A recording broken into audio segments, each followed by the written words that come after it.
That was precious of me. Oh my god, that was so funny. Welcome to another video on this channel. I post yearly apparently, but I'm really hoping that I get more frequent uploads in the next year. As you can see by the title of this video, I have been in Canada for an entire year and it has been a wild ride.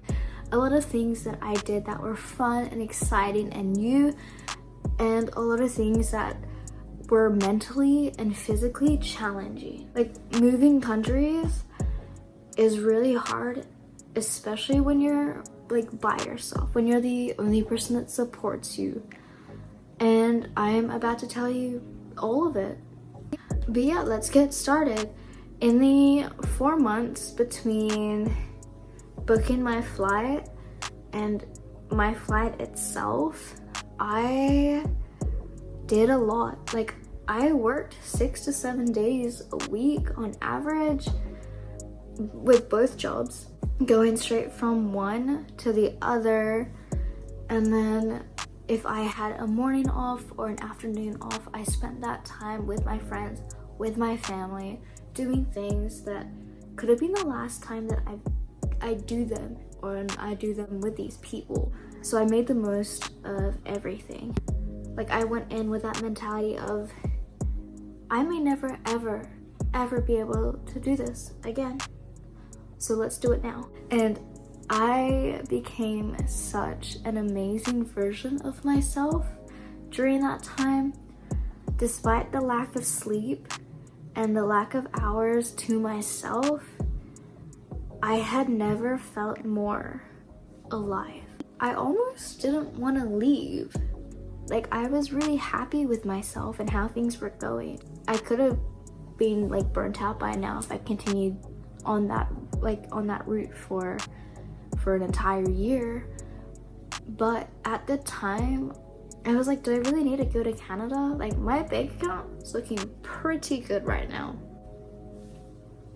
I had so much fun. Like, I was celebrating my best friend's birthdays. I was doing paint and sips. I was trying out new restaurants that had been on my bucket list for ages, and I always told myself, once I get money from next paycheck, then I'll go. And I never did. Because of this, the fear and just how terrified I was getting as we got closer to the date of my flight, like, all that negativity just became apparent. Like, I started to notice it more, and I almost didn't get on that plane. That was until I saw Daniel CV live. It was amazing. Oh my god. I fell back in love with music. Like, that, seeing him on stage doing something that I've always wanted to do reminded me why I booked my flight in the first place.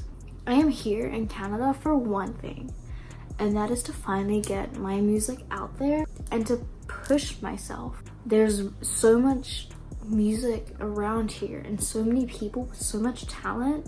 I was in that crowd and I'm at the barricade and I'm watching him, and my mind is like, that right there, that's what I want to do. And I really badly want to do it. Like, fingers crossed, like, I get that. That's my career right there. Anyways, I saw him like 5 days before my flight, and all of a sudden I was like, yeah, actually, let's pack my bags. Because I didn't pack them beforehand. I probably should have. The flight itself was fine. I didn't get into any trouble. Going from different terminals was a little interesting, but I found my way and it was easy enough. I wasn't late or anything. I didn't accidentally run anybody's toes over with my luggage. Anyways, the first month was quite interesting. Like, I was really frustrated with myself, but I did a lot of cool things. Like, I got to meet my cousins, not meet them, but see them. I was having so much trouble with the Triangle of Terror. That being my, like, getting a phone number or a phone plan so I could use like mobile data and contact people, my SIN, so my social insurance number, and a bank account, because I should not be walking around with hundreds and hundreds and hundreds of dollars of cash. And I was, and it was very dangerous. I was like expecting to have a job within the first month too. That was very unreasonable of me to gaslight myself into thinking was okay. Like, I know that it takes a lot longer than a month to secure a job, especially in a new country, because you have no experience in any industry specific to this country. Like, the way that servers and bartenders and like restaurant workers work here versus my experience in Australia, completely different. Same principles, same morals, same ideas, but execution is very different. Despite all that headache, I saw Billie Eilish. That was wild. That was genuinely, it was crazy. Billie Eilish was so fun. Christmas was so fun. New Year's, I ate grapes under my desk, and I was on a phone call immediately after midnight for me with my family. During the time that I wasn't at work, I was doing as much research into music as I could, like finding producers, finding photographers, finding beats on sites like BeatStars. I also went to a bunch of concerts. Basically, Daniel Sevy came to Vancouver for the Second Wind tour. I immediately got VIP tickets.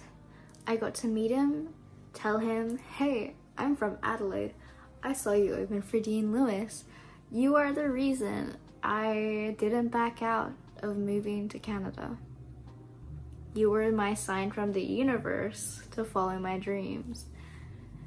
Which I wrote on a poster board, and I brought it, and he saw it.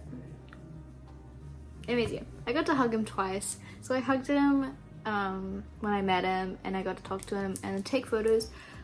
No one will ever see those photos because I look absolutely horrific. I look really bad. Anyways, I saw Kyle Kelly, and I didn't know who he was before the concert, and he has such a fun sound and I love it.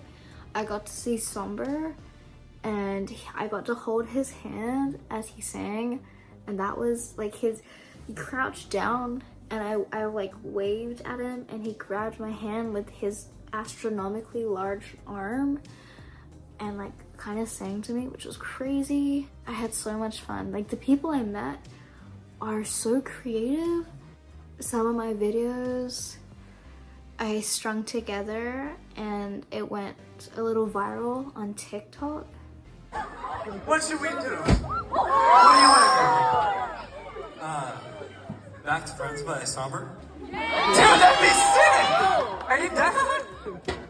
And that was amazing because Somber was in the crowd, towering over all of us, like 3 or 4 people behind me.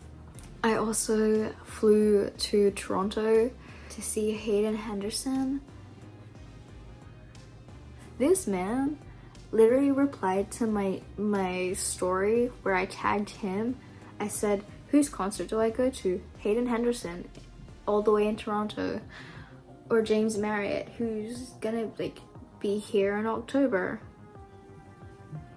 And he responded to my story and said me. And I said, brother, you gotta come to Vancouver. So I spent way too much on flights and accommodation and in general to experience Toronto for 3 days.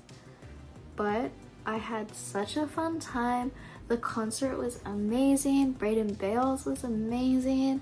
Everyone was so lovely. I saw James Marriott when I came back.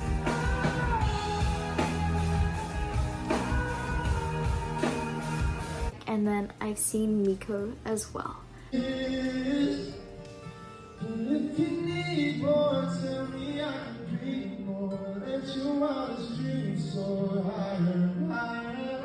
Miko was fun. I got to meet Gabriella B.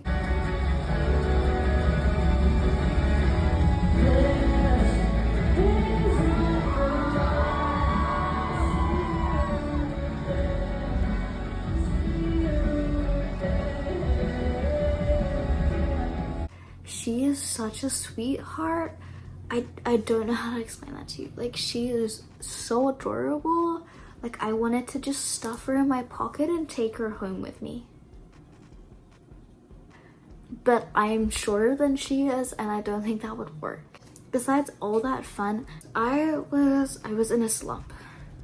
I hated my vocals, I hated myself, and I hated the fact that I hadn't accomplished anything that I wanted to.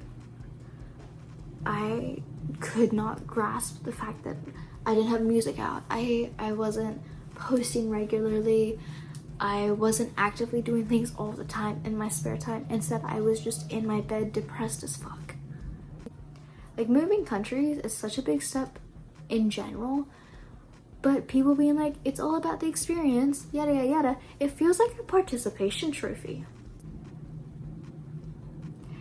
And I also realized that the people here don't know what the warning signs are. They don't see the signals that I put out when I'm screaming for help. Not the way that Caitlin and Myrie do and have seen and responded to for our entire friendship. They have seen me go through some of the hardest times of my life. They have seen me struggle. They have seen me on top. They have seen me break. The people here haven't. And I don't want them to. And I swear to God, if one of you guys decides to message me after seeing this, being like, hey, you know you can come to me, right? I'm blocking your ass so fucking quick. So fucking quick. I don't want people to see me break. Yeah, I was frustrated that I wasn't accomplishing everything that I wanted to in what I would like to say a timely manner. There are a lot of things that I am still learning about myself. There are a lot of things that I miss. Yeah, like, I have been missing a lot of things, like my family and everything like that. I didn't realize how much I was gonna miss not being woken up at ridiculous hours in the morning by Gia, especially on my birthday, or the freedom of driving myself around and just finding a quiet place to just exist. Chicken salt, that's a big one. KFC here sucks. Macca's here sucks. Wendy's is a burger place here. I haven't even tried Chipotle. It's turned into confessional, this video, guys. Despite that, I've had a lot of fun, and I'm planning a lot for the next year, and I can't wait to hopefully do this next year. That'll be fun.